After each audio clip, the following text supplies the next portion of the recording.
Madame la ministre, effectivement, ce lundi, on a vu la publication du rapport par la section belge d'Amnesty International sur les maisons de repos durant la crise Covid, en particulier pendant la première vague, par rapport à laquelle on a désormais un certain recul. Et c'est vrai que ce rapport, il est plutôt accablant.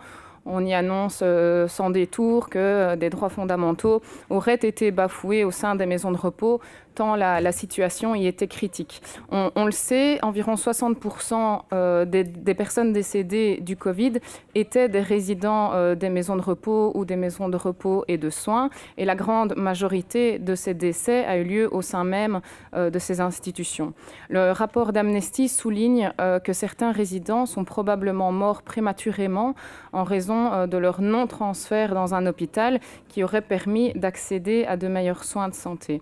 Et par ailleurs, les maisons de repos et de soins, ayant dû, souvent en effectif réduit, faire face à une augmentation considérable de la charge de travail dans une atmosphère plus que difficile, de nombreuses négligences à l'égard des résidents auraient effectivement été observées. J'ai lu aussi ces cas de personnes déshydratées, d'autres isolées, et même, j'ai même lu entendre des contentions, des cas de contention mécanique, voire même chimique.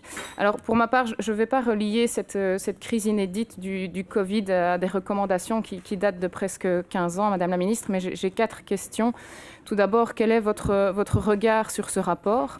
Le droit à la santé de certains résidents a-t-il été bafoué comme le dit ce rapport?